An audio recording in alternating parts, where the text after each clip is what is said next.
Kaya nabigla si Lacson kasi based sa tradition po sa Senado, kahit sa Congress po, the usual practice po, pag may testigo, sinasailalim po sa thorough vetting, background check, ng mismong pagkatao ng testigo. Tapos siyempre, yung kanyang testimony, i-check muna kung totoo ba ang mga sasabihin niya. So may thorough vetting po. That's the usual practice. Ngayon, ang ginawa mga kababayan ni Marcoleta, bigla na lang nag-present ng witness. Nakita ninyo, nagkabol-bohol yung testigo mismo.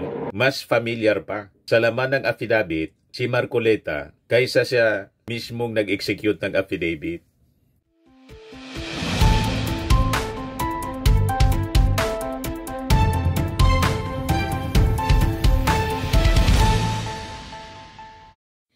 Hello po mga kababayan, si Dante Maravillas, Bicolano vlogger, broadcast journalist from Albay. O ngayon, sabi dito sa balita, yung surprise witness ni Marcoleta mga kababayan, iimbestiga na.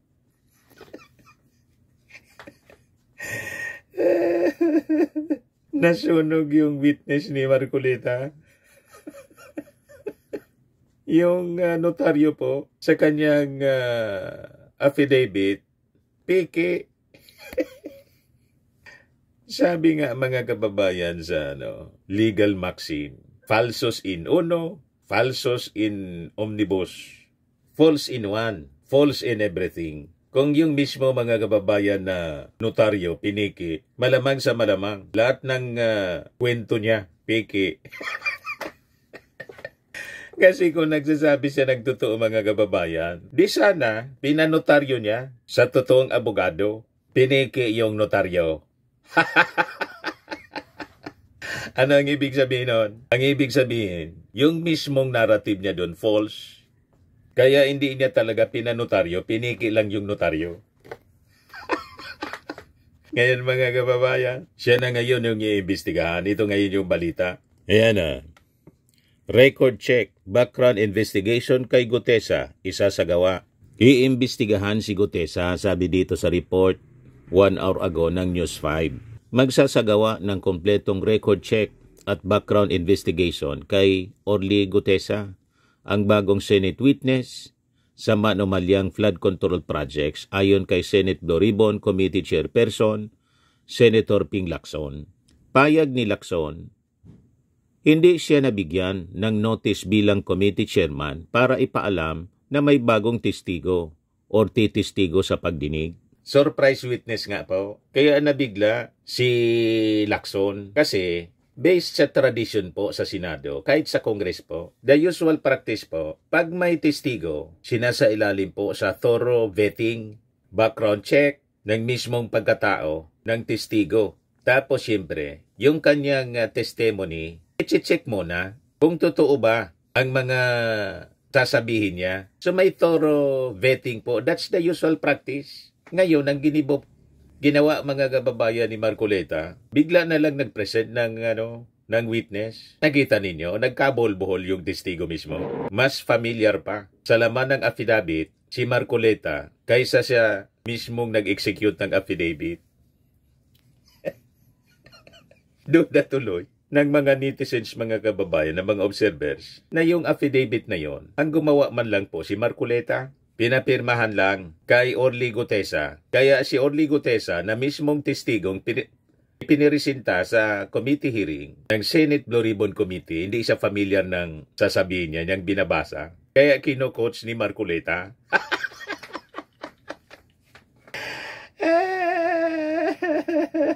Ang intensyon malinaw. Idiin si Saldico, lalo na po si Martin Romualdez.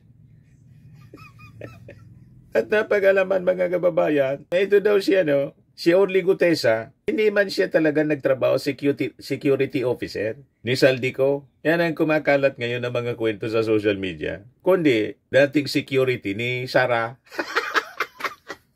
Sa kanipile doon. Ibig sabihin, dati nilang tao na malamang hanggang ngayon tao nila at planted na testigo. Naalala ninyo mga kababayan, si Sara Duterte pumunta sa Senado, inahanap si Marcoleta. Malamang yun ang purpose po. Pag-usapan yung surprise witness na itong si Orly Gutesa. Bigla na lang pumunta sa Senado si Sara. Ayan o. BP Sara Duterte nagtungo sa Senado upang bisitahin si Senador Marcoleta noong September 17. May flight ani ako tapos kailangan kong kausapin si Senator Marcoleta. Yan o.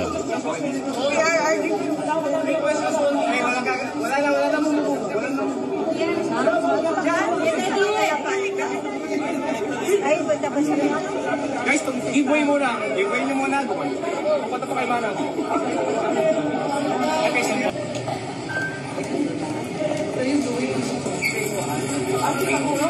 Tinatanong ng media kung ano ang sadya biglang bumisita kay Marcoleta, ayaw sabihin. Para niya, Mr. Maravillas, tama yung hinala mo. Tamang hinala. Tapos nag-present ngayon, mga kababayan, ng isang testigo, fake yung notaryo. Dinidi si Saldico, mga kababayan, tapos si Martin Romualdez, lalo na po si Martin Romualdez, talagang gustong idiin. Sabagay, may statement noon, mga kababayan, si Sara Duterte. Sisiraan ko anya kayong lahat, wala akong paki. Sabi ni Sara, viral sa TikTok po. Ito, panoorin po ninyo. Parinig ko sa inyo yung banta ni Sara. Sa akin na ito forever. Kaya sirain ko kayo lahat. Wala akong pakialam kung totoo man o hindi ang paninira ko sa inyo. Basta lang masira kayo. Ayaw ko na bumaba sa akin na ito forever. Kaya sirain ko kayo lahat. Wala akong pakialam kung totoo man o hindi ang paninira ko sa inyo. Basta lang masira kayo. So hindi kataka-taka kung ang mga testigo, mga kababayan, na iharap nila sa Senado para idiin si Martin Romualdez lalo na fake.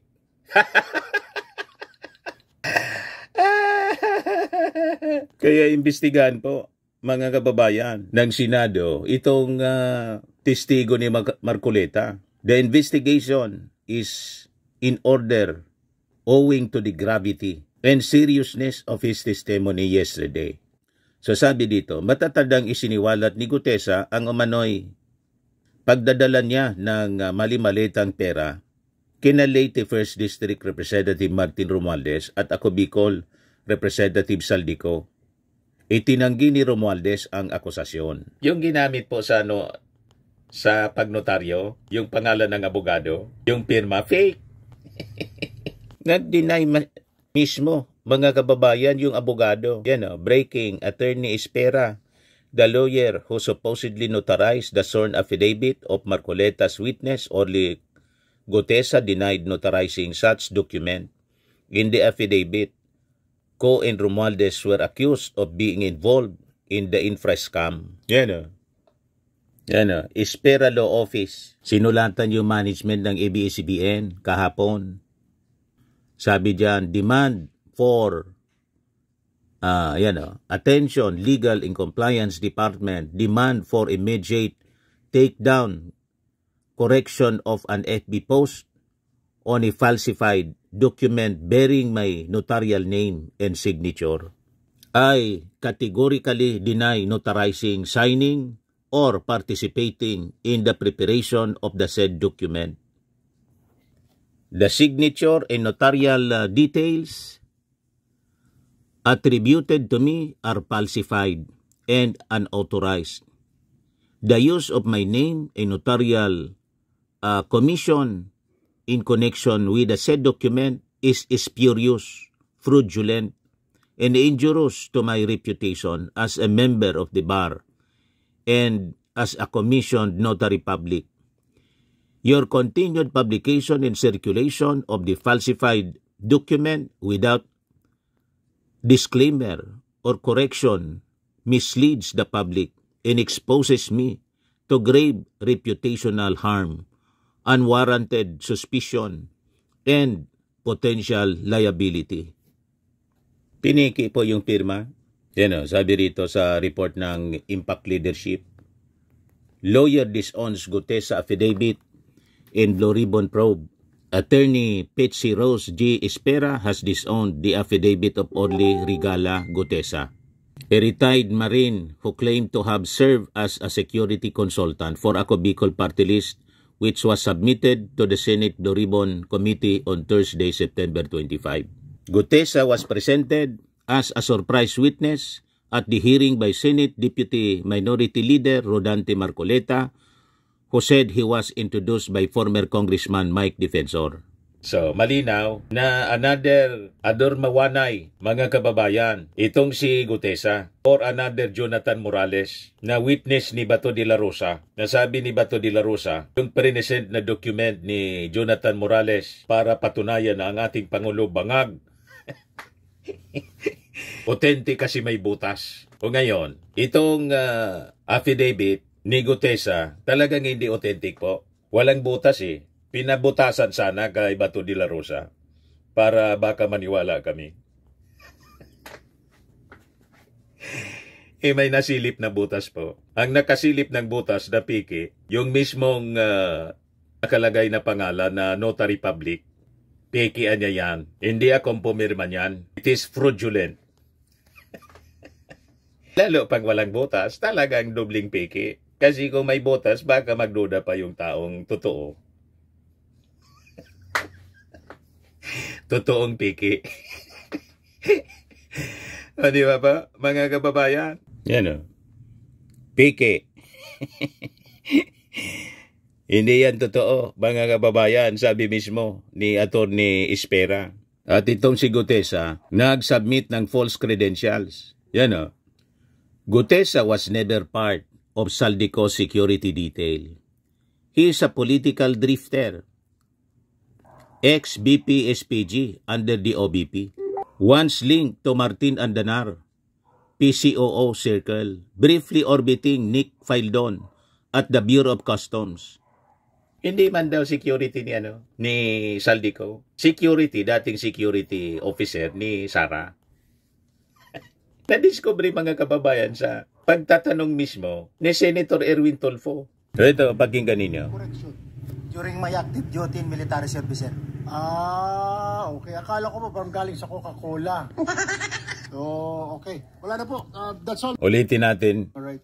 Ito po, ang tanong ko lamang. Sir, sabi niyo kanina, si Saldico lang po naging VIP ninyo.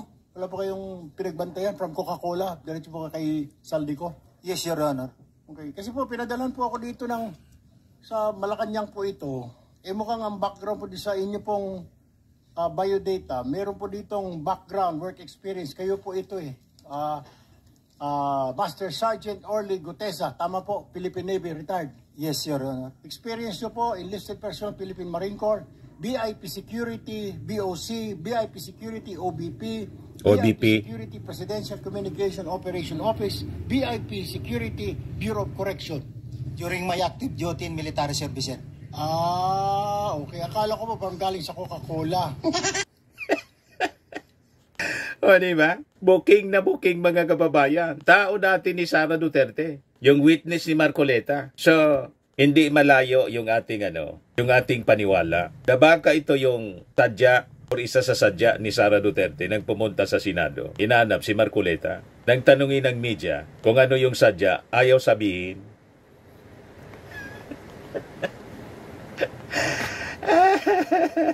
So yung intensyon nila, i-present itong si Gutesa bilang isang bombshell witness, parte ng kanilang demolition job, mga kababayan, kay Martin Romualdez, kasi si Martin po, talo na ng 4 points sa rating si Sara Duterte sa latest survey ng UCTA. 58 na lang si Sara, 62 si Martin Romualdez. So gigil na gigil sila. Kailangan na niya, i-demolish natin si Martin Romualdez. Possibly ganun yung plano. I-present natin na niya itong bombshell witness. Sumabog sa mukha nila mismo. Backfire? Kahapon mismo sumabog sa pagmumukha ni Marcoleta. Sunog yung kanyang witness. And I think kailangan pati si Marcoleta imbestigahan at baka pwedeng ireklamo sa Ethics Committee sa pag-present po na isang witness na namiki ng notaryo. Di ba po, mga kababayan? Sabi nga ng iba, pwede itong maging base ng disbarment. Sabi dito, yes, a lawyer acknowledging fake notarial document can be subject to disbarment. This act constitutes gross misconduct, a violation of lawyers' oath, and a breach of the Code of Professional Responsibilities mandate against dishonest or deceitful conduct. The Supreme Court has disbarred lawyers for such offenses, permanently disqualifying them from ever becoming a notary public again. Nag-present na mga kababayan si Marcoleta. Nagtanong pa siya, totoo niya ito na notaryo? Ibig sabihin, nagtatanong siya. Hindi siya nag-check. Tinatanong lang niya yung witness niyang si Gutesa. Bakit hindi niya pina-check kung tama yung notaryo? Napag-alaman, mga kababayan, after na sumabog yung kwento, nag-react mismo yung abogado. Hindi ako anya nag-notaryo niyan, ginamit yung pangalan ko, piniki. O diba? Sumabog sa pagbubuka ni Marcoleta, mga kababayan. So I think kailangan na imbestigahan ito. Hindi lang yung testigo, kundi yung nag-present ng testigo, si Marcoleta mismo. Tapos ito pa, sabi dito sa balita ng CDN Digital, kaya ko ang sarili ko. Orly Regala Gutesa, a former soldier and security consultant of Ako Bicol Party List Representative Saldico, says he does not need the Witness Protection Program and can defend himself if threatened following his appearance at the Senate Blue Ribbon Committee hearing on the alleged anomalies in flood control projects. Tinanong ni Bato, may baril ka niya? Sagot ni Orly Gutesa, yes, Your Honor. Sabi ni De La Rosa, so you can defend yourself pag mayroong interesado sa buhay mo. Sabi ni Gutesa, yes, Your Honor, hindi ko kailangan ang Witness Protection Program. Kaya ko sarili ko. Sabi ni De La Rosa, yan ang Marines. Sabi ni Bato, wow! Yan ang Marines. Yun pala, mga kababayan, proud na proud si Bato de la Rosa sa witness nila. Yung mismong pagtatanong ni Bato de la Rosa, nilaglag niya yung kanyang testigo, yung kanilang witness, si Gutesa. Bakit niya, Mr. Maravillas? Isa affidavit po ni Gutesa, gusto niyang pumasok sa Witness Protection Program. Conflict sa affidavit niya. Yan malinaw.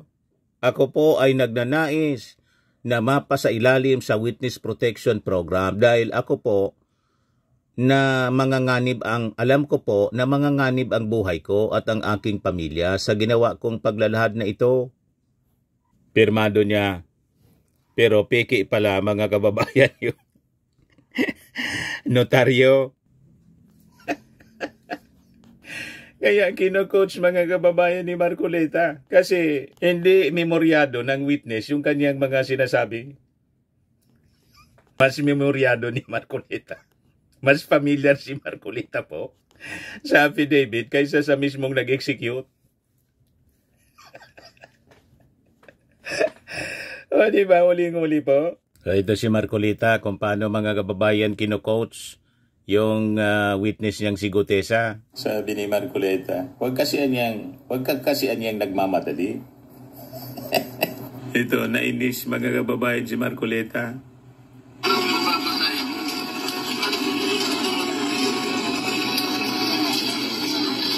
Ito, panoorin ninyo.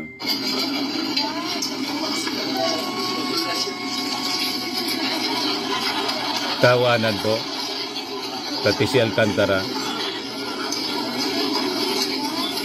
Tumayo si Marcoleta. Kung ano yung nakasulat, ayun yan yung babasahin mo. Kung ano nga yung nakasulat, babasahin mo. Ulitin natin.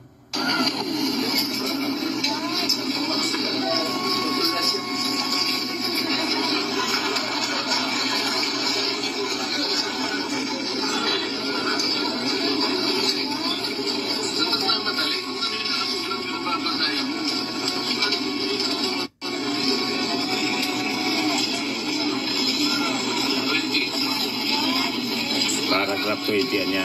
Nakita na ninyo kung paano tayo pinagluloko. Holy cam, mga kababayan, si Marcoleta.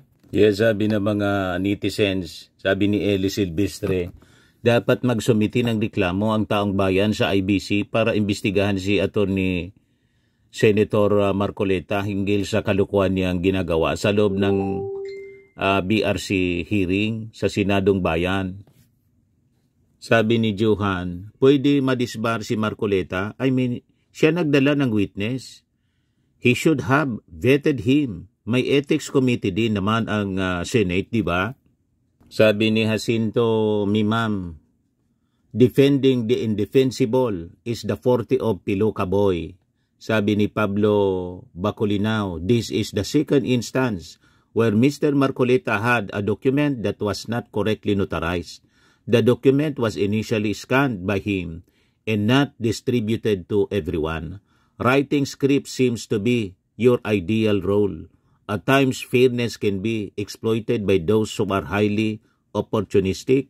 I hope someone can genuinely assist us in uncovering the truth. Sabi ni Tess Madiraso, si Marcoleta gagawin niya lahat para mapagbigyan ang gusto ni Sara Duterte, gaya nung ginawa niya sa ABS-CBN na gusto ni Digong ipasara noon. Ayan, ginawa ng paraan ni Marcoleta.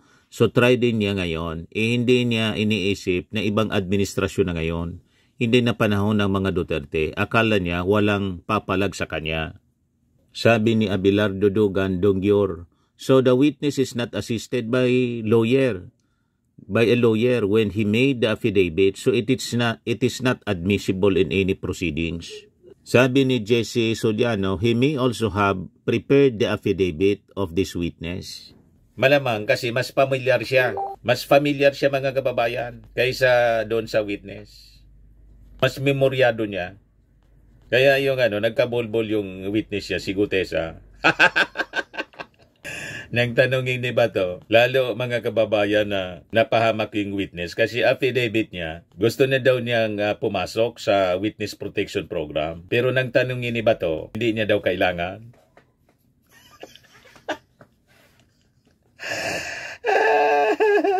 Kaya na daw i-defend yung kanyang sarili. Conflict sa kanyang affidavit na pinirmahan mga kababayan. Sumalamang hindi niya nabasa. O binasa niya kasi hindi man talaga kanya yon, pinapirman lang sa kanya at yung notaryo piki. Ayon, nang i-cross-examine siya ng mismong mga kasama nila, iba to mismo, iba yung kanyang sinabi kaysa sa kanyang affidavit. Hindi ko niya kailangan.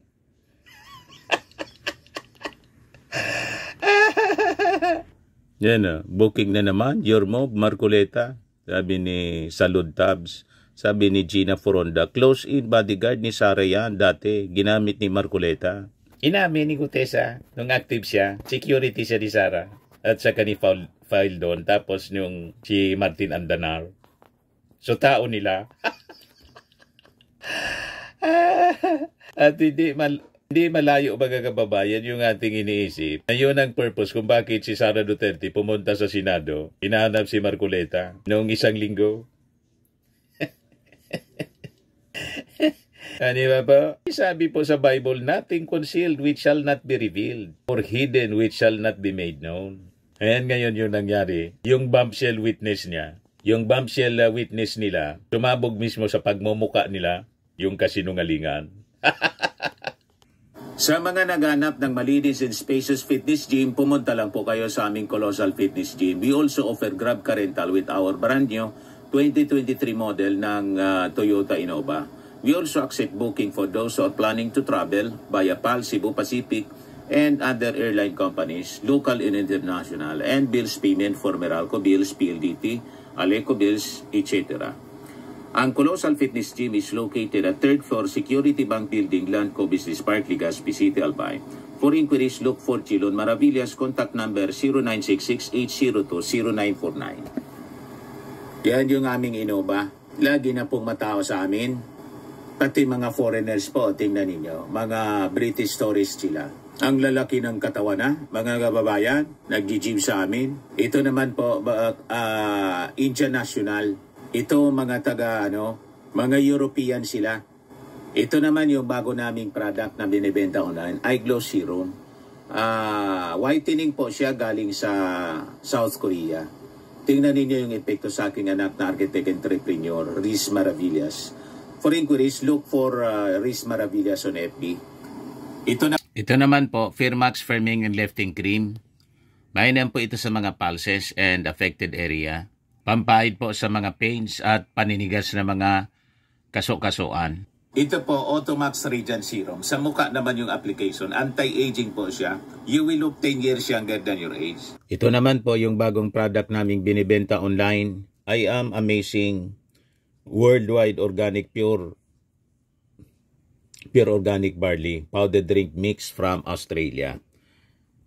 Endorsed by cancer survivor actress Maritone Fernandez. Yan yung iba pang mga celebrity endorsers. Sa mga inquiries ninyo, dumiretso na lang kayo sa aking anak na architect entrepreneur, Riz Maravillas. Ito naman po yung mga mahilig sa mga imported bags and wallets. Dumiretso na lang kayo kay Aileen Rosales. Nakabase siya po sa Amerika. Aileen Closet po.